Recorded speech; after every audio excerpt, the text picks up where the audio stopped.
அவ்வளவுதான். இவ்வளவுதான் வித்தியாசம். முடி நிறைய இருந்தா அள்ளி அப்படி கொண்டு போடுவா இப்படி கொண்டு போடுவா. முடி இல்லைன்னா இனிய இங்க ஒரு ஊசி இங்க ஒரு ஊசி குத்திக்கிட வேண்டியதான். வளர்ந்த தலையில சாமி வந்தா நல்ல விரிச்சு போட்டு ஆடுவாங்க. ஆடுவா. அவன் மொட்டை தலையில சாமி வந்தா என்ன செய்ய முடியும்? அங்கனுக்குள்ள ஓரமா நின்னுக்கிட்டு பேச அங்கனுக்கு மட்டும் குளிக்கணும். அப்போ என்ன நல்ல சேலை கட்டினா 4 பிள்ளைய பத்தாச்சுன்னு அவளை கிளவின்றுவா. சரிதான். ஆம்பளை பிள்ளையா இருந்தான்னு வையே என்னாகும்? அதுக்கு சொல்லுவா எப்படி பொன்னடி எத்தவா அதானே கொள்ளியா பெத்து இடிக்கிட்டாள இது தேவையா அப்படிம்பா. சரிதான். ஒரே பொட்ட பிள்ளையா இருந்ததுன்னு வைகி என்னாகும்? அதுக்கு சொல்லுவா கொள்ளி எத்தவா சரிதானே. பொட்ட படைகளா பெத்து போட்டிருக்காளப்பா ஆமா அவ எதை வித்து இந்த பிள்ளைய கட்டி கொடுக்க போறா அதானே கேட்டேன். அப்படிம்பா. அவ என்ன தீவிக்கா என்ன செய்யுதா? அப்ப வாழ்ந்தாலும் பேசும் தாழ்ந்தாலும் பேசும் வையகம் இதுதானடான் இருக்கான். ஆமா உலகத்துல. அதனால அம்மா என் நாகக்கண்ணி என்ன நீ கவலைப்படாத. என்ன ஆண்டவன் அருள் இருந்தா 60க்கு அப்பாலும் பிள்ளை இருக்கும். சரிதானே. இறைவனுடைய அருள் இருந்தா 70க்கு அப்பாலும் பிள்ளை இருக்கும். அப்படிதான். இறைவன் கொடுக்க நினைப்பதை யாராலும் தடுக்க முடியாது. அதேதான். அதனால நீ கவலைப்படாதம்மா அம்மா அப்படின்னு ஆச்சி தேச்சி ஆறுதலை சொன்னார். சொன்னாள். பெண்ணா பிறந்தவா கேட்பாளா?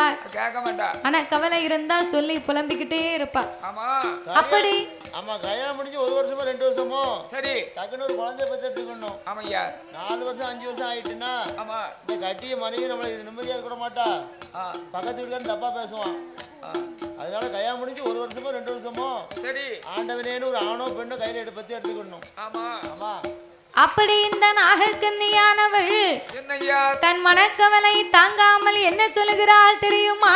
என்ன சொல்கிறாள்? கண்ணு நல்ல புளிய மரம் கண்ணு புளிய மரம் கவிரோடு ஆலம் கண்ணிலையும் காயாமல்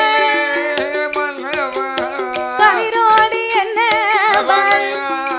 மன்ன கவிரோடு என்ன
பட்டத்தோடு மழை பொழியணும் பருவத்தோடு விதைக்கணும். பட்டம் தவறினா நமக்குத்தானே நஷ்டம். பட்டம் தவறி போனா பனங்கிழங்கு கூட நாராகி போகுமா. பட்டத்தோடு அந்த பனங்கிழங்க புடுங்கி அவிச்சு சாப்பிட்டா தான் அதுக்கு மவுசு. பட்டம் தவறி அந்த பனங்கிழங்க புடுங்கன்னா பனைமரம் நாராத்தான் வரும், பனங்கிழங்கு வராது. அப்போ காய்க்கும் காலத்தில் நான் காய்மாறி போனேன், பூக்கும் காலத்தில் நான் நான் பூமாறி போனேனே மன்னா மன்னவர் அப்படி என்று நாகக்கன்னியானவள் ஆமா இந்த வயசுலே பிள்ளை இல்லையே இனிமே எந்த வயசுல பிள்ளை இருக்க போகுது அதானே அதானே போட அடிக்க வரியா தம்பி இல்லையோ இந்த வயசுலே பிள்ளை இல்லையே மனா இனிமே எந்த வயசுல எனக்கு பிள்ளை இருக்க போகுது அதானே நாளைக்கு பள்ளிக்கூடமா ஆமா இல்லையோ எதுக்கு லீவ் விட்டாங்களோ எதுக்குல? நீங்க leave போட்டு- சரி சரி நல்லா கொண்டாடுங்க அதனால என் மன்னாதி மன்னா மகுடமுடி ராஜமன்னவா மன்னவர் வாழ்ந்திருந்திரு பேரும் வைகுண்டம் சேரும் காலம் வந்தா வந்தால் வழி எனப்ப நாமனுக்கு பிள்ளை கிடையாது ஆமா அண்ணா மாட்டு வண்டி கட்டி கொண்டு மாட்டு வண்டி கட்டி கொண்டு அந்த மலையாளம் போனா என் மலையாளத்து மக்கள் எல்லாம் என்ன மதலை இல்லாமலடி என்று என்ன மனக்குறையா பேசுவார் நான் கூட்டு வண்டி கட்டி கொண்டு நான் குச்சாலம் போனா என் குச்சாலத்து மக்கள் எல்லாம் என்ன குழந்தை இல்லாமலடி என்று மன்னவா குறை போட்டு பேசுவார் நான் இருந்தாலும் இழப்போம் இறந்து போனா குச்சம் இல்லை வாழ்ந்தாலும் இழப்போமை இழப்போமை அலடி வாழ்ந்தாலும் குச்சம்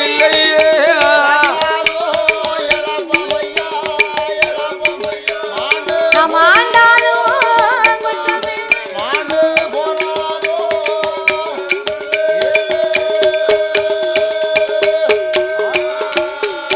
மன்னவாய் இருந்த இழப்போமை நான் இருசி என்று பேரெடுத்து இறந்து போனா குச்சம் இல்லை நான் வாழ்ந்தாலும் இழப்போமை மலடி என்று பேரெடு ஆண்டு போனாலும் குச்சம் இல்லை என் ஆக்க பிடுங்கிட நான் அஞ்சரச்சு தின்னிட மன்னவன் நல் உயிரை மாய்த்திட நான் இருந்தா இழப்போ இறந்து போனால் குச்சம் இல்லை ஆமையா வாழ்ந்தா இழப்போ மலடி நாம் ஆண்டு போனாலும் குச்சம் இல்லையே மன்னா என் மன்னவர் என் நாக்க பிடுங்கிருவேன் அஞ்சரச்சு தின்னிடுவேன் தின்றுவேன் என் நல் உயிரை மாய்த்து விடுவேன் மன்னவா ஆமையா நாம் பெண்ணா பிறக்கலாமா பிள்ளை ஒன்று இல்லாமல் இல்லாமல் இந்த பூமியிலே வாழலாமா நான் குழந்தை இல்லாம குருண மருந்த தின்றனும் கடைக்கு வா வாங்கி தரேன் நான் எப்போ போகணும்னு எதிர்பார்க்கியோ நான் ஆமா அப்புறம் நீ போன அன்னைக்கு எனக்கு கொண்டாட்டம் தான் நான் கதைக்கு சொன்னேன் நீ போன அன்னைக்கு ஆ மொச்சக்கொட்டை பயறு சுண்டல் ஆ முறுக்கு மாவு ஆ ஒரு மாசத்துல பாவநாசம் கூட்டு இவ்வளவு வேணும்னா நீ ஒரு மாசத்துல பாவநாசம் கூட்டு போவாங்க ஆ பேத்திக்கு ஒரு புது ட்ரெஸ் எடுத்து கொடுப்பாங்க சரி வேற இதுக்கு மேல எனக்கு என்ன வேணும் தாத்தா இவ்வளவு வேணும்னா நீ துட்டு கொடுத்து வாங்கணும் ஒரு மனுஷனை கொன்னு சுண்டல் பயிர் துட்டு கொடு- தோசை என்ன திங்காத இத இல்ல ஒரு மனுஷன் செத்து இங்க போனா பாரு கவலைப்பட மாட்டான் எதை எதை எங்கெங்க சாப்பிட்டாலும் அதுக்கு அங்க மவுசு இருக்கும் அப்படியா கல்யாண வீட்டுல கல்யாண சாப்பாடு சாப்பிட நல்லா இருக்கும் பாத்துக்கோ சரி அத மாதிரி மாண்ட வீட்டுல மாண்ட வீட்டுல இந்த பயிறு முறுக்கெல்லாம் ரொம்ப டேஸ்டா இருக்கும் இருக்குமோ பிறகு அதுக்கு உனக்கு வேணும்னா பயிரெல்லாம் கடையில் போய் வாங்கணும் சரிதானே தாத்தாவை கொண்டுதீங்கன்னு நினையாதானே நீ போன அன்னைக்கு ஆச்சி என் கைக்குள்ள போட்டுக்கிடுவேன் என்ன ஆச்சி நான் கேட்டதெல்லாம் எனக்கு தருவா அப்படியா நான் சும்மா விடுவேன் உன்ன என்ன செத்து மடிஞ்சு போனாலும் ஆவியா வருவேன் அப்படியா ஆமா, ஆவியா வருவியா ஆவியா வந்து பேத்தி மேல பூந்துருவேன் ஆவிய வந்தேன்னு வை உன்னை மாந்திரவாதியை கொண்டு ஆரஞ்சிட்டு எந்த புளிய மரத்திலையும் கொண்டு அடிச்சிட்டு வந்துருவேன் அப்படியா பிறகு உலகத்துல மாந்திரவாதி அல்ல ஆமா ஆ? அப்படியே நான் மாண்டு போனாலும் சும்மா இனிய லேசா நினைக்க கூடாது என்ன ஆ. லேசா நினைக்கல எங்கிட்ட நாலு மாந்திரவாதி இருக்கான் இங்க பாரு என்ன நான் ஒன்னு ஆரஞ்சட்டி தண்ணிக்குள்ள போட்டு வந்துருவேன் சரி இந்த குடத்துக்காரர் இருக்காரு பாத்தியா காஞ்சனா படத்துல மாதிரி கயிறு அவுத்து விட்டு வந்துருவாரு விட்டு விட்டு பெரிய புளிய மரத்தை ஏன்னா மச்சவன் இல்லாம அவரால இருக்க முடியாது அப்படியா ம். அதனால நான் என்ன சொன்னோம்னா என்ன அப்படியே வந்து சரி நான் ஆவியா வந்தாலும் நான் என்னென்ன சாப்பிடுதனோ அத்தனையும் நீ கேப்ப. அப்ப நீ குவாட்டர்லாம் அடிப்பிய தாத்தா? ஆமா குவாட்டர் அடிப்போம்டா. அப்ப ஆச்சி எனக்கு குவாட்டர் வாங்கி தருவா. நீ கேப்ப. அவன் என்ன செய்வா தெரியுமா? நம்ம வீட்டுக்காரர் கேட்காரு அப்படின்னு சொல்லி குவாட்டர்னா நீ குடிக்க மாதிரி குவாட்டர்ல நான் குடிக்க மாட்டேன். அதாவது நான் பூந்துட்டோம்னா நான் தானே ஏத்துக்கிறேன். நான் விலை கூடுன சரக்கு தான் அடிப்பேன் பாத்துக்கோ. அப்படியா? அப்படியெல்லாம் லேசா போக மாட்டேன். போனாலும் எழுதி வச்சுட்டு போவேன். உன் பேரை சொல்லி சொல்லி விலை கூடுன சரக்கா வாங்கிடுவேன். அடிப்பியோ? நான் இன்னொரு காரியம் செய்ய நான் போய் தான் வாங்கி தரேன்னு இல்ல, நானே உழைச்சு நான் உனக்கு வாங்கி தரேன். அதாவது லட்டு வேணுமா மிட்டாய் வேணுமா என்னென்ன எப்போ இப்பமா இப்போ நீயே வாங்கி தந்தா என்ன தப்பா பேசுவாங்கல்ல. நீ போய் என் கூட இருக்க தாத்தா தான் வந்திருக்காருன்னா எனக்கு கெட்ட பேர் வராது பத்தியா? அப்படியா? அதுக்குத்தான் சொன்னேன். சரி நான் எழுதி வச்சுட்டு போவேன். எப்படி இறக்கிறதுக்கு காரணம் அச்சங்குன்றம் சரி மாதவி அண்ணாவி வில்லிசை புலவர் இவெல்லாம் காரணம். நீ ஒரு தாத்தாவா அப்படின்னு பேப்பர்ல எழுதி வச்சுட்டு போவேன். சரி போன உடனே என்ன ஆகும் இதுக்கு காரணம் சும்மா விடுவாங்களா? அப்ப கவலைப்படாத, நான் கொல்லாம உள்ள போய் இருக்குது உன்னை கொண்டுட்டு நான் போய் உள்ள இருந்துக்கிறேன். அப்போ உனக்கு ரொம்ப சந்தோஷம். பிற அப்ப நிம்மதியா இருக்கும்ல. செய்யாத தப்புக்கு தண்டனை அனுபவிக்க முடியுமா? முடியாது. தவறு செஞ்சுட்டு அனுபவிச்சா அது வேற. சரிதானே? பிறகு நான் ஒரு வார்த்தைக்கு அதான் பாருங்க தவளை எதால கட்டுச்சு? தவளை வாயால கட்டுச்சு. ஆமா சும்மா இருந்துச்சுன்னா இவ்வளவு சத்தம் வேணுமா? நான் என்ன சொன்னேன்? அதாவது குழந்தைன்னு சொல்லி இருக்கதை விட குருண மருந்தை தின்னுட்டா தாவலன்னு சொன்னேன். அதுக்கு வாங்கி தரேன்னு வேற ஒண்ணும் இல்ல தாத்தா. எங்க வேருக்கு போயிருங்க கதை. அப்ப இந்த நாகக்கண்ணி வெண்கொடியால் ஆகப்பட்டவள் சரி மங்கையா பிறந்து மலடி என்று பேரெடுத்து இந்த மாநிலத்திலே நான் வாழலாமா மன்னா? அப்படி பெண்ணா பிறக்காமல் பெண்ணா நாம் பிறக்காமல் பெண்ணா பிறக்காமல் மன்னா பிறந்திருந்தால் மண்ணெடுக்கும் வேளார் வந்து மண்ணாக எடுத்திடுவார் மங்களசம் செய்திடுவார் மாரியம்மா பேரை சொல்லி கையெடுத்து வணங்கிடுவார். மன்னா பிறக்கலையே கல்லானம் பிறந்திருந்தால் கல்லெடுக்கும் சிற்பி வந்து கல்லாக எடுத்திடுவார் கற்சிலையும் அடித்திடுவார். காளியம்மா பேரை சொல்லி கடவுளாக வணங்கிடுவார். கல்லானம் பிறக்கலையே மரமானம் பிறந்திருந்தால் மரம் வெட்டும் ஆசான் வந்து மரமாக வெட்டிடுவார். கோவிலுக்கு கதவா கொடி மரமா வைத்திடுவார். இத்தனைக்கும் இல்லாமல் ஈடழிவா நாம் பிறந்து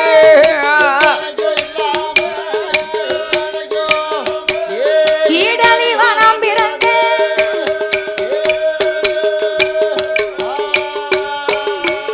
மன்னா அத்தனைக்கும் இல்லாம் இத்தனைக்கா பெண் பிறந்து கிரிசு என்று பேரெடுத்து என் மன்னாதி மன்னா ராஜமுடி மன்னா அத்தனைக்கும் இல்லாமல் நான் இத்தனைக்கா பெண் பிறந்தேன். இந்த பெண்ணா பிறக்கிறதுக்கு ஒரு மண்ணா பிறந்திருக்கலாம். பெண்ணா பிறந்த உலகத்துல என்ன பாடுபட வேண்டியிருக்கு. மண்ணா பிறந்திருந்தா என்ன மண்ணெடுக்கும் வேளாறு வருவார் மண்ணாக எடுப்பார் மண் கலசம் செய்வார் மாறி பேரை சொல்லி என்ன கையெடுத்து வணங்குவார். சரி மண்ணா பிறக்காம போனேன் ஒரு கல்லா நாம் பிறந்திருந்தா என்ன கல்லெடுக்கும் சிற்பி வருவார் கற்சிலை அடிப்பார். இந்த காளி பேரை சொல்லி என்ன கருவறையில வச்சு கையெடுத்து கும்பிடுவாங்க. சரி எனக்கு அந்த பாக்கியமும் இல்லை. நான் நிக்க இந்த மரமா நாம் பிறந்திருந்தா மரம் வெட்டு ஆசான் வருவார் என்னை மரமாக வெட்டி கோவிலுக்கு கதவாக வைப்பார் கொடி மரமாக வைப்பார் அரசனுக்கு ஆசனமாக அமர வைப்பார். இத்தனைக்கும் இல்லாம இன்னைக்கு நான் இருசின்னு பேரெடுத்து இந்த உலகத்துல நான் இருக்கலாமா மன்னா? என்று நாகக்கன்னியானவள் அவள் என்ன சொல்கிறாள் தெரியுமா? ஏ ஊழியின் விதிப்படியா ஊழி விதிப்படியோ உடையாளி சோதனையோ யாருடைய தீவினையோ யாருடைய தீவினையோ அண்ணாயம்மனுடைய சொல்பிழையோ யமனுடைய சொல்பிழையா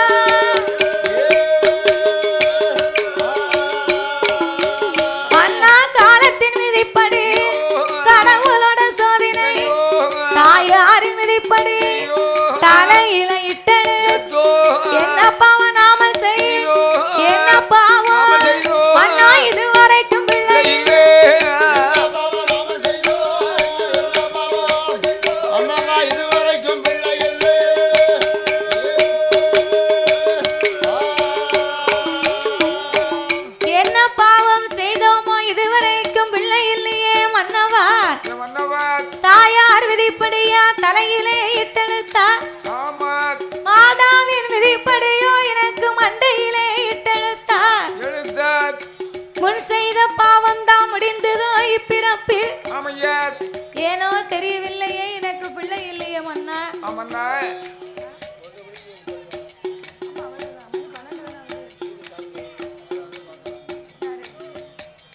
அப்படி என்று நாகக்கண்ணி கண்ணீரும் கவலையும் கொண்டு அழுது புலம்ப இனியும் நாமல் இப்படியே இருந்து கொண்டே இருந்தோமையானால் தீராத வினைக்கெல்லாம் தெய்வமே துணை என்று சொல்லுவார்கள்.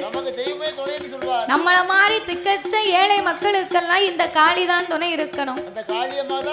நமக்கு ஒரு கஷ்டம் இருக்குன்னா கடவுளை நினைச்சு அழுது நொந்து புலம்பணும். கடவுள் நம்மளுடைய கவலையை பார்த்து மனமிறங்கி நமக்கு வேண்டியதை கொடுப்பார். மனிதர்களை நம்பி யாரிடத்திலையுமே எதையுமே நம்ம சொல்லக்கூடாது. மனுஷன் நீசப்பாவி. நம்ம முன்னால ஒண்ணு பேசுவான், பின்னால போய் ஒண்ணு பேசுவான். நம்ம முன்னால நின்னு கவலைய சொன்னோம்னா சரிடா அப்படியா கவலைப்படாத அப்படின்னு பேசும்போது அப்பமும் ஒரு மாதிரி உள்குத்து வச்சு பேசுவான். ஆமா குத்தி குத்தி பேசுவான். பின்னால போனதுக்கு பிறகு சொல்லுவான், நான் அன்னைக்கே நினைச்ச இந்த பேருக்கு இது வேணும், இதுக்கு மேலே வேணும், நான் இதைத்தானே எதிர்பார்த்துக்கிட்டு இருந்தேன், நல்லா இருக்கட்டும் இவனுக்கு அப்படியும்பா. அதான் மனுஷன் போன பாதையில புல்லு கூட முளையாதான். அப்படியா? முளைக்காது, தடம் விழுந்துரும். அவன் பாதை அப்படி ஒரு மவுசு உள்ளது. பாதை அப்படி ஒரு மவுசா, அவன் குணம் அப்படி. அதான் குதிரையை அறிஞ்சுதான் ஆண்டவே கொம்ப கொடுக்கலையா? ஏன் கொடுத்திருந்தா? அப்படி குதிரையை அறிஞ்சு ஆண்டவே கொம்ப கொடுக்கலன்னா குதிரைக்கு கொம்பு இருந்தா உலகத்தில் நம்ம எல்லாம் வாழ முடியுமா? குதிரை ஓடி ஓடி ஓடி முட்டும். அது ஆற வேகத்துக்கு நம்மளை எல்லாம் முட்டும். அப்ப மனிதருடைய குணத்தை அறிஞ்சுதான் ஆண்டவே நமக்கு ஓரளவுக்கு புத்தியை கொடுத்து படைச்சிருக்காரு. பிறகு அப்போ மண் உலகிலே இனியும் நாமல் இக்குறைகளை தீர்க்கணுமே. ஆனால் பிள்ளை இல்லா கவலையை தீர்க்க என்ன செய்ய வேண்டும்? அந்த ஆண்டவனை எண்ணி அரும் பெரும் தவங்களை இருக்க வேணுமே என்று அந்த நாகராஜனும் நாகக்கண்ணியும் என்ன செய்கின்றாள்? நாகலோக பட்டணத்திலே வந்து எப்படி தவம் இருக்க வருகிறார் தெரியுமா? எப்படி ஐயா? சாந்து கொண்டு தரை மெழுகி, சாந்து கொண்டு தரை மெழுகி, சாந்து கொண்டு தரை மெழுகி, தரம் மெழுகி, சந்தனத்தால் கோலம் போட்டார். அவர் சந்தனத்தால் கோலம் போட்டார்.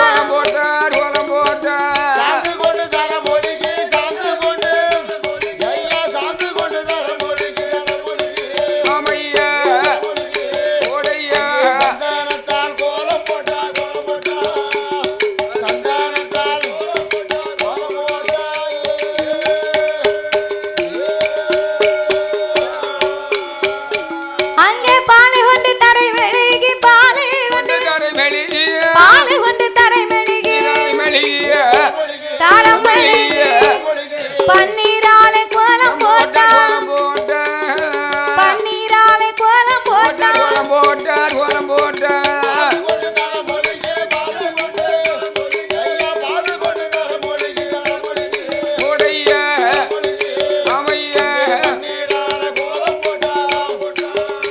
அவர் பன்னீராலே கோலம் போட்டார்.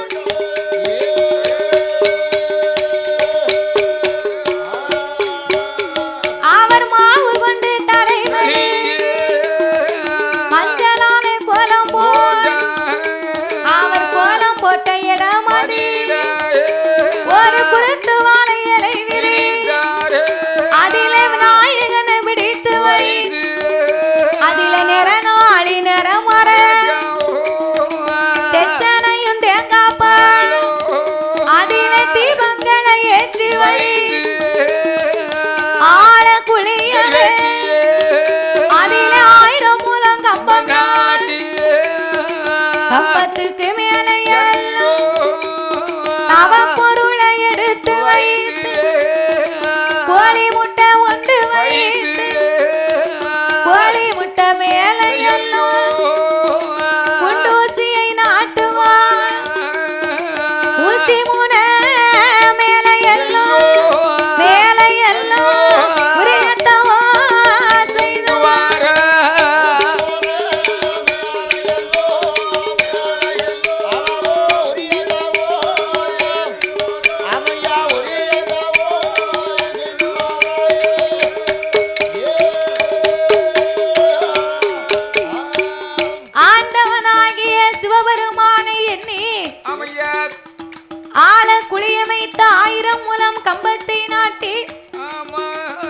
கம்பத்திற்கு மேலே தகுந்த தவ பொருட்களை எடுத்து வைத்து கடைசியாகவே கோழி முட்டை வைத்தார். கோழி முட்டைக்கு மேல் ஒரு குண்டூசியை நாட்டி ஊசி முனையின் மேல் இரு பேர்களும் தன் நாவை ஊன்றி வாளை ஆகாய மார்க்கமாகவே நிறுத்தி கொண்டு தலை கீழாக நின்று கொண்டு தவம் இருந்து வருகிறார்கள். அப்ப இறைவனாகிய சிவபெருமான எண்ணிக்கொண்டு 12 வருட காலங்களாக இன்பமாகவே தவம் இருந்து வருகிறார்கள். அவர் எப்படி தவம் இருந்து வருகின்றார்? எப்படி? உண்ணாமல் உறங்கிடாமல் உடைய வந்திரு புகழ் மறந்திடாமல் அண்ணன் தண்ணியது அருந்தி ஆண்ட வந்திரு புகழ் ஆரோகர அரணே அரணே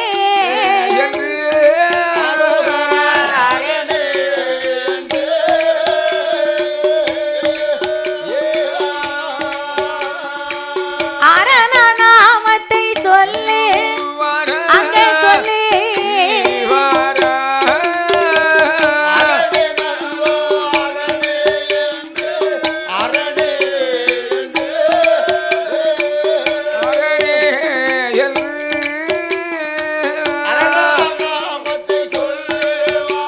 அங்கே சொல்லி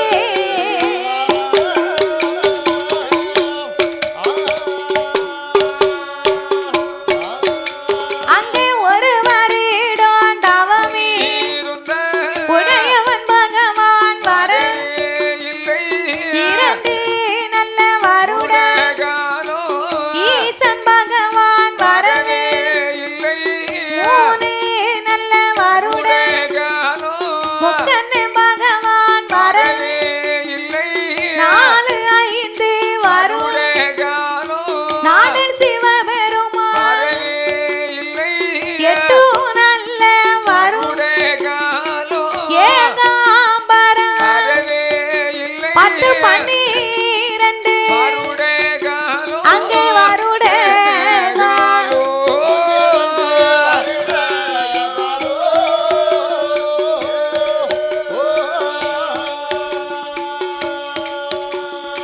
பரம்பொருளும் வரவே அங்கே வரவே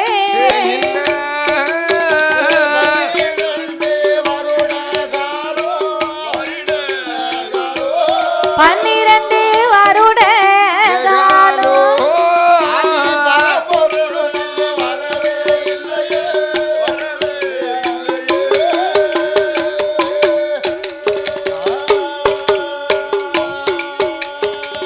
ஈராறு 12 வருடங்களாகவே இறைவனை எண்ணி தவம் இருந்தார்கள். ஒரு நாள் அல்ல 2 நாள் அல்ல 2 நாள் கிடையாது 12 வருடமா பார தவம் இருந்து வந்தார்களாம். நம்மளால செவ்வாய் வெள்ளிக்கிழமை கோயிலுக்கு போய் சாமியை கும்பிட முடியல. ஏன் கும்பிட முடியலன்னா கோயிலுக்கு போக சோம்பரையா இருக்கு. காலையில இருந்து சாயங்காலம் வரைக்கும் விரதம் இருந்து வீடு வாசல கழுவி மொழுவி பாய் தலைவாணி மெத்தை எல்லாம் போட்டு காய போட்டு அவ அப்பந்தான் சாயங்காலம் கோயிலுக்கு போகணும்னு அந்த அம்மா புறப்பட்டு நிப்பா. 6 7 மணிக்குள்ள கிளம்பிடுவா. கோயில்ல 8 மணிக்கு பூசை வைப்பாங்க. அவ 7 மணிக்கு வீட்டை பூட்டிட்டு வெளியே போனோம்னு அப்பந்தான் வருவா. பாத்துக்கோ இந்த குடியார மட்டை பாவி வீட்டுக்கு வாரான வரும்போது நாளைக்கு வர சண்டை இன்னைக்கு எடுத்துட்டு வந்துருவான். ஆமா இவ அங்க இருந்து பாப்பா பே வந்துட்டானே மூதி வந்தா கோயிலுக்கு போவிட மாட்டானே அப்படின்னு இங்க நின்னு ஏசிக்கிட்டே நிப்பா. அவன் அங்க இருந்து வருவான். வந்த உடனே சொல்லுவான் ஏட்டி ஏ லட்சுமி அத்தானுக்கு ஒரு ஆப்பாயில் போடு. சாப்பாடு வச்சு அத்தானுக்கு ஒரு ஆப்பாயில் போட்டு வா அப்படின்பா. அப்ப அந்த அம்மா சொல்லுவா மூதி இன்னைக்கு செவ்வாய்க்கிழமை எதுமா கோயிலுக்கு போனோம்னு கிளம்பி நிக்கன நீ ஆப்பாயில கேட்க சாப்பாடு பொங்கி சாம்பார் வச்சிருக்கேன், மறுவாதையா சாப்பிட்டு ஒழுங்கா வீட்டுக்குள்ள படு அப்படின்னு துறவில கொண்டு வந்து கதவை திறந்து அடுப்பாங்கரைக்கு போவா. இவருக்கு வீட்டுக்குள்ள ஏறி வர கெதி இருக்காது, வாசல்ல அந்தால படுத்துவார். ஆமா, இந்த அம்மா என்னைவா அடுப்பாங்கரையில போய் சாப்பாடை வச்சுட்டு நல்ல வீட்டுல டைல்ஸ் பட்ட வீடு, இந்த பயலுக்கு கையிலையா கொண்டு கொடுக்க அப்படின்னு அடுப்படியில நின்னுகிட்டு தட்டை அப்படி வீசி விடுவா. தள்ளி விட்ட உடனே சாப்பாடு லிப்ட்ல வந்து இறங்குற மாதிரி இறங்கும். ஐயா மினி பச மறிச்ச மாதிரி கையை நீட்டி மறிப்பாரு. சாப்பாட்டை மறிச்சு போதையில இருந்தாலும் ரொம்ப தெளிவு பார்த்துக்கோ. தட்டை வெளியே விட மாட்டாரு. மினி பச மறிச்சத மாதிரி கையை நீட்டி தட்டை மறிச்சு நல்லா கைய போட்டு அலைவாரு. பிணைஞ்சு சாப்பிட நல்லா சாப்பிட மாட்டாரு. கைய போட்டு அலைஞ்சு ஒரு வாய் எடுத்து வாயில வைப்பான். வாய்க்கு விளங்காது. சிக்கன் மட்டன்னா உள்ள போவும், சரக்கடிச்ச வாய்க்கு சாம்பார் வச்சா உள்ள போகுமா, ஒரு வாய் அள்ளி வைப்பாரு. அள்ளி வச்சுட்டு கேப்பான், ஏட்டி சாம்பார வச்சிருக்க, முகர மாதிரி இருக்கு சாம்பார். சாம்பார்ல எவன்டி பருப்பு போட சொன்னா? சாம்பார்ல பருப்பு போடாம உன் தலையை வறுத்து குழம்பு வைக்க அப்படிம்பா. அதுக்கு பிறகு சரி சாம்பார் நல்லா இல்ல, வேற என்னது வச்சிருக்க அப்படின்னா, ரசம் வச்சிருக்கேன் கொண்டு வரேன், தட்டை கொண்டா அப்படின்னு மறுபடியும் தட்டை கொண்டு போய் ரசத்தை ஊத்தி கொண்டு வந்து கொடுப்பா. அவன் ரசத்தை சாப்பிட்டு பாப்பான். ரசத்தை சாப்பிட்டு சொல்லுவான், அம்மா ரசம் எதுக்கு இவ்வளவு தண்ணியா வச்சிருக்க? ரசம் வச்சிருக்க கூடாது, உனக்கு விஷத்தை வச்சிருக்கணும். விஷத்தை வச்சா நீ கேப்பியானே? அறிய கட்டவனே, ரசத்தை தண்ணியா வைக்காம எப்படி கட்டியா வைக்க முடியும்? அண்ணாச்சிய பாரு, வஞ்சகமா அவ மட்டும் வாங்கி சாப்பிட்டுட்டு இருக்காவோ. சுண்டல் சாப்பிடுறா? சுண்டலா சாப்பிடுதியா? ஆமா, நல்லா சாப்பிடுங்க. நல்லா மணக்கும். சுண்டலா? சுண்டலு. சுண்டலை பத்தி பிரச்சனை இல்ல, மொச்ச பேர் சாப்பிட்டா பக்கத்துல ஆள் இருக்க முடியாது. பிரச்சனை இருக்கு. நீ யாரையாவது சாப்பிட விடுதியா தாத்தா? சரி சரி. அப்போ இவ்வளவு காரியம் இருக்கும் போது இவன் இளவுல நின்னுட்டு கோயிலுக்கு போக முடியாது அப்படின்னு கதவை திறந்து இந்த பேலை வீட்டுக்குள்ள தூக்கி போட்டு அடைச்சு ஆயிரங்கால கொண்டு வாங்க வாங்கன்னு வாங்கிடுவா. விளக்குமாறு ஆயிரங்கால கொண்டு வாங்கிட்டு பேசாம கிட, போதையில இருக்கேன்னு உன்னை விட்டு வச்சிருக்கேன். ஒன்னாருவ கயத்துக்கு தாண்டே உன்னை உயிரோட வச்சிருக்கேன். படத்துல சொன்ன மாதிரி உன்னை இன்சியலுக்கு தான் வச்சிருக்கேன். நீ தேவையில்லாம இந்த சேட்டை பண்ணாத அப்படின்னு வீட்டுக்குள்ள போட்டு கதை அடைச்சிருவா. வேற எங்க கோயிலுக்கு போவேன்? போக முடியாது. முடியாதுல. அன்னைக்கு இப்படிதான் எனக்கு கொஞ்சம் ஓவர் ஆகி போச்சு. அவர் பாட்டு குடிச்சு வந்தா ஓவர் ஆகி போச்சு. வீட்டுக்குள்ள போக முடியல. என்ன வாசல்ல படுத்துட்டேன் நைட்ல. அதானே கேட்டேன். காலையில வீட்டுக்காரி வாசல திறந்து வெளியே வந்தா. சரி முத்தம் தொழிக்கிறதுக்கு. சரிதான். வெளியே வரும்போது என்ன பாக்கலவா? என்னஞ்சா? காலில் மிதிச்சிட்டா. ஐயோ, காலில் மிதிச்ச உடனே சரி 2 வாட்டி தொட்டு கும்பிட்டா. நான் கேட்டேன், என்ன எப்பல என்ன ஒரு வாட்டி தானே மிதிச்ச, எதுக்கு 2 வாட்டி தொட்டு கும்பிடுது அப்படின்னு. சரி அவ சொல்லுதா, இப்ப வெளியே போகும்போது ஒரு வாட்டி மிதிச்சிருக்கேன், 2வது உள்ள வருவேன். சரி உள்ள வரும்போது ஒரு வாட்டி அதுக்கு தான் சேர்த்து கும்பிடுதேன். அதுதான் முதல்ல அட்வான்ஸா தொட்டு கும்பிடுது அப்படிங்க. ஆமா, நீங்க பண்ணத கூத்து அப்படித்தானேயா இருக்கு. என்ன செய்ய முடியும்? உன் வீட்டுல உன் கொடுமை, இங்க ஆட்சி கொடுமை தாங்க முடியல. ஆட்சி கொடுமைனா டிவிய பார்த்தால உட்கார்ந்துருக்க, தாத்தாவுக்கு சாப்பாடும் கிடையாது, ஒண்ணும் கிடையாது. சாப்பாடு கேட்டா டிவி பார்த்துக்கிட்டு இருப்பா. நமக்கு என்ன உணர் இல்லையோ? அதானே இப்ப தானே நல்ல சீன் நடந்துகிட்டு இருக்கு. அதனால நீ இப்போ வந்து சோறு வைக்கிறது.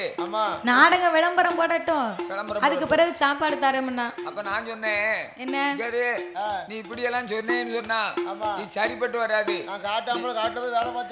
ஆமா, டிவிய வந்து நீ என்னைக்கு பார்க்காம இருக்கியா அப்பதான் எனக்கு நிம்மதி. நீ அப்படி டிவியை பார்த்துக்கிட்டு இருந்தீங்கன்னா இப்ப நான் ஆண்டுகிட்டு நின்றுவோம்னே. கரெக்ட், அப்படிதான் சொல்லணும். ஏன் ஆண்டுகிட்டு நின்றோம்னு சொன்னேன், பயப்படுவா. அவன் என்னஞ்சா தெரியுமா? ஏன் நிக்கதே நிக்கியரு, டிவியை மறையாம அங்கிட்டு தள்ளி போய் நின்னும். நாட்டுக்கு நிக்கிறது பெருசு இல்ல, நாடகத்தை மறைக்காம போய் நாட்டுக்கு நில்ல. அங்கிட்டு போய் தள்ளினு சரி. இப்படி எல்லாம் இவர் வீட்டுல கொடுமை இருக்கு. புரிஞ்ச போனாலும் போட்டும் டிவியை மாத்திரம் மறைச்சிடாருக்கா.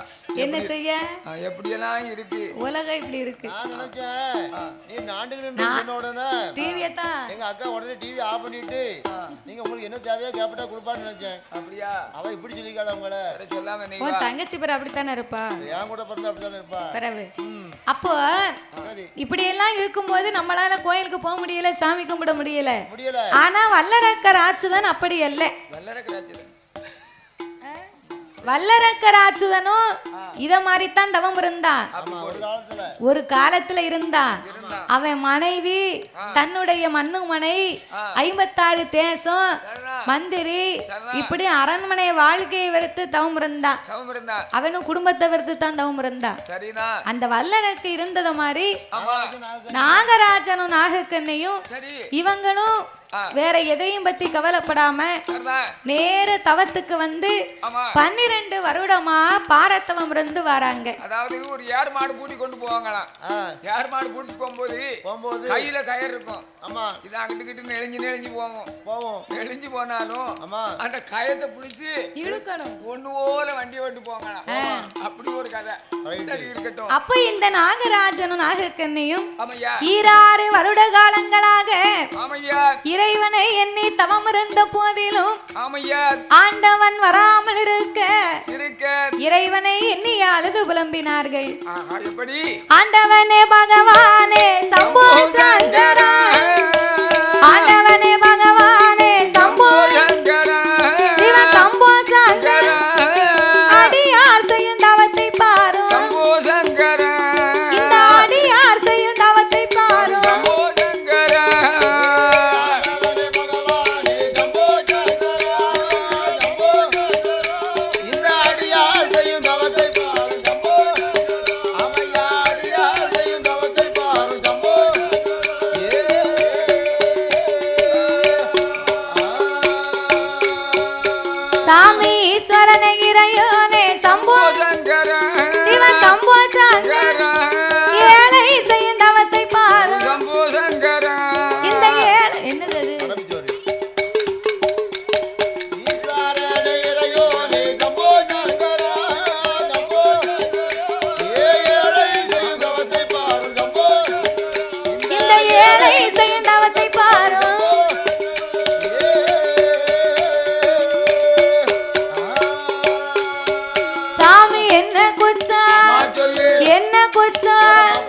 என்ன குற்றம் செய்திட்டேனோ சிவ சம்போ சங்கரா, என்னை பாராமல் இருப்பதேனோ என்னை பாராமல் இருப்பதேனோ.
நகலாத கைலாசம் நகண்டுமெல்லாம் ஆடும் போது பார்த்தார் ஆண்டவனாகிய பகவான்.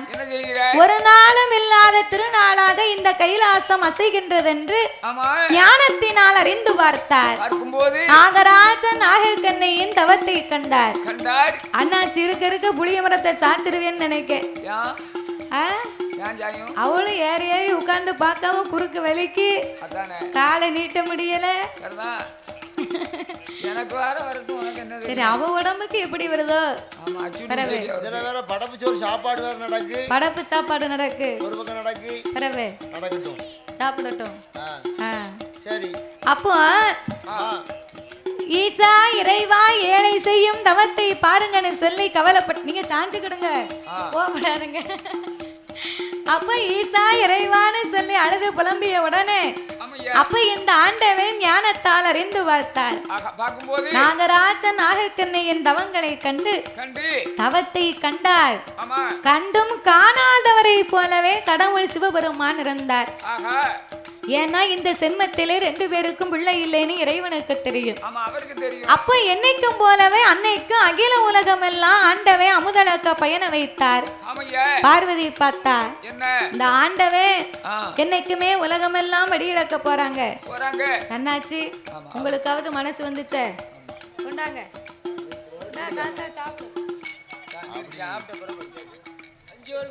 எங்க போற?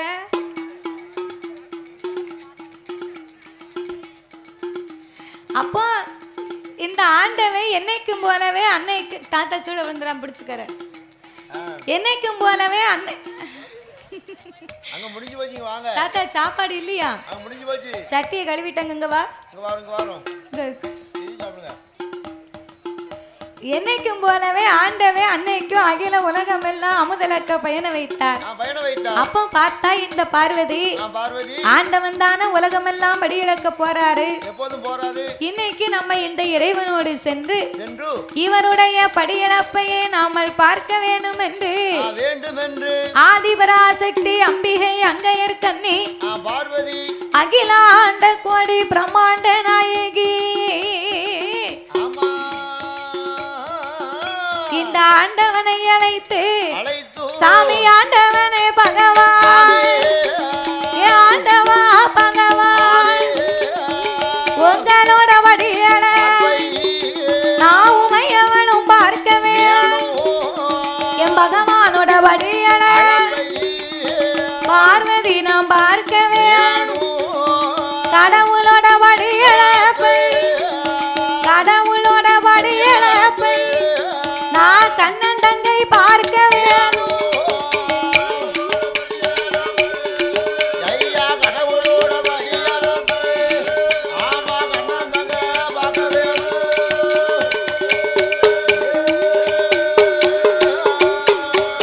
அப்ப பார்வதியும் சொன்ன போது பகவானு ஏது சொல்வார்? ஏய் பார்வதி, என்னைக்குமே நான் தானே உலகம் எல்லாம் படியிழக்க போவேன். இன்னைக்கு என்னோடு வருகிறேன் என்று சொல்லுகிறாய் அம்மா. உன்னை நான் அழைத்து செல்வதிலே ஒரு குறையும் அல்ல. ஏன் ஆண்டவா, குறைவில்லையானா என்னை அழைத்து போங்க.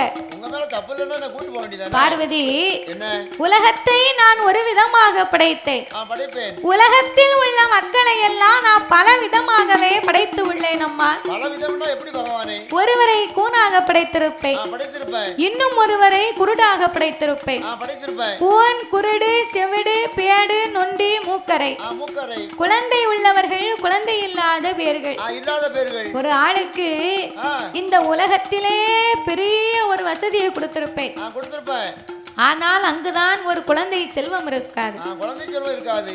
இன்னும் ஒருவருக்கு குடிக்க உப்பில்லா கூழ் இருக்காது. அவருக்கு ஒரு கோட்டை பொட்டப்புள்ள கொடுத்திருப்பேன். ஒரு கோட்டை எவ்வளவு? 21. அடேப்பா, 21 பிள்ளை. அப்போ இந்த கா கோட்டை, அரை கோட்டை, முக்கா கோட்டை, இப்படிதான் அப்போ கணக்கு சொல்லுவாங்க. அப்போ நீ பெண்ணா பிறந்தவா, ஏழை மனம் கொண்டவா, சக்தியின் மனதும் இறக்க குணம் உடையது. அவருக்கு என்ன ஆச்சு? இவருக்கு என்ன ஆச்சு? தம்பி ஏன் இப்படி பேண்ட் போட்டிருக்கான் அப்படின்னு வாயை வச்சுக்கிட்டு நீ சும்மாவே இருக்க மாட்ட. கேள்விக்கு மேல கேள்வி கேப்ப. அம்மா, அதனால நீ என் கூட வர வேண்டாம் பார்வதி. அதனால நீ கையில இரு, ஆண்டவன் நான் சென்று விட்டு வருகிறேன் அப்படி என்று சொன்ன போது பார்வதி பார்த்தா, ஆண்டவா கண்டிப்பா உங்க கூட நான் வரத்தான் போறேன். பார்வதி எங்கடி போற? ஏ பாரு, அங்க சாப்பாடு இல்ல தாத்தாங்க, வா. ஏ பார்வதி, நீ கையில இரு, ஆண்டவன் நான் போயிட்டு வரேன். ஆண்டவா கண்டிப்பா உங்க கூட வரும்போது நான் வாயை திறக்க மாட்டேன், மறுவார்த்தை பேச மாட்டேன். சரி அம்மா, அப்ப என்னோடு உன்னை நான் அழைத்து போனுமானா உங்க அண்ணனாகிய கோபால கண்ணை மேல ஆணையிட்டு கொடுத்து உங்க கூட வரும்போது வாயை திறக்க மாட்டேன், மறுவார்த்தை பேச மாட்டேன்னு சத்தியம் பண்ணி கொடு. என்னோடு உன்னை நான் அழைத்து போகிறேன். இதுதான் பெரிய காரியமா? எங்க அண்ணன் கோபால கண்ணை மேல சத்தியமா வாயை திறக்க மாட்டேன், நான் மறுவார்த்தை பேச மாட்டேன். ஆண்டவா வா பூட்டு சட்டத்தை வாங்கி. என்ன சாப்பாடு வருது? யாரும் கொடுத்துருப்பாங்க. இறன வாங்கிட்டு வராரு. உன் கட்டை எப்படி பேணுதியோ தாத்தா?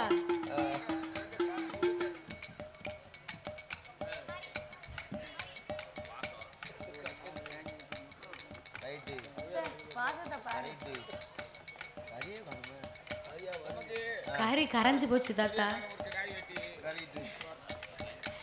கறிய காங்கலங்காரு, அதான் கறி கரைஞ்சு போச்சு. கறி கரவே ஏழாம் ஆட்டுக்கறி பத்தியா? அது கரைஞ்சு போச்சு. வாடிக்கறியா? அப்ப இந்த ஆதிபராசக்தி ஆணையிட்டு கொடுத்தா வா போட்டு சட்டத்தை வாங்கி ஆண்டவனும் என்ன கறி வேணும்னா வீட்டுல போய் நல்ல ஒரு 800-900 ரூபாய் கொடுத்து ஒரு கிலோ கறி வாங்கி கறி வைக்க வேண்டியானே. அந்த இடத்துல ஓசிலே கறி அடைக்கும். எல்லா கிடைக்கும். நீ பிற எதுக்கு வாடுன? நான் வாடினோம்னா என்னமோ இருக்குன்னு போனேன். அங்க ஒரு புண்ணியவான வாங்கி வச்சுட்டு இதை கொண்டு போங்க அண்ணாச்சினாங்க. அதை கொண்டு வந்து அவர்கிட்ட கொடுத்துருக்கேன். பரவாயில்ல. வேற என்ன உனக்குன்னு ஆண்டவன் படி இழந்து வச்சிருக்காரு, கிடைச்சிருக்கு. அப்புறம் என்ன போகணும்ல? எங்க ஊர்ல ஒரு கிலோ கறி வந்து 900 ரூபாய். 900 ரூபாய் கொடுத்து கறி அடிச்சு சாப்பிடுவோம் நம்ம. அதனால ஊரா ஓசில சாப்பிட்டாலே அப்படி ஆண்டவனும் பகவானும் அகில இந்த உலகம் எல்லாம் அமுதளக்க வேணுமே நாளிதனைய இந்த நாடு எங்கு வருவார் உரிய நல்ல தினைய கொண்டு இந்த உலகம் எல்லாம் வருவார் மறக்க தினைய கொண்டு இந்த மாநிலமும் வருவாரா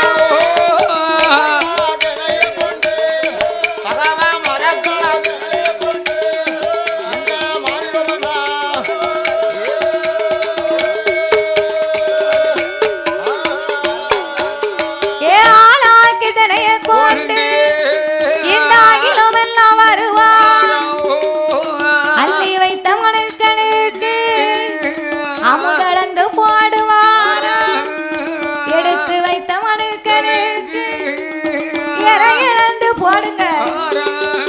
அவர் ஆளாக்கிதனை எடுத்து ஆளாக்கிதனை எடுத்து இந்த ஆண்டவனும் படி இழந்தார்.